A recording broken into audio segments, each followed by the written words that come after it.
So pag the world card lumalabas sa reading, the sun, the world, nagpapakita yan ng mga special na type ng energy, special type ng soul na reincarnate dito sa mundo na binigyan ng mandate ni universe, ni God, to fulfill a soul mission.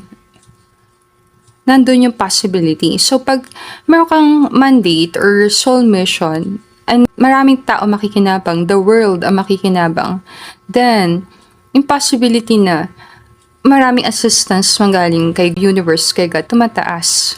Ganun ko siya nakikita. So like isang tao, let's say, ba sample natin dito? Like si Elon Musk. Si Elon, diba? Meron siya kasing big soul purpose. So ang possibility, maraming taong tumulong sa kanya. Parang yan.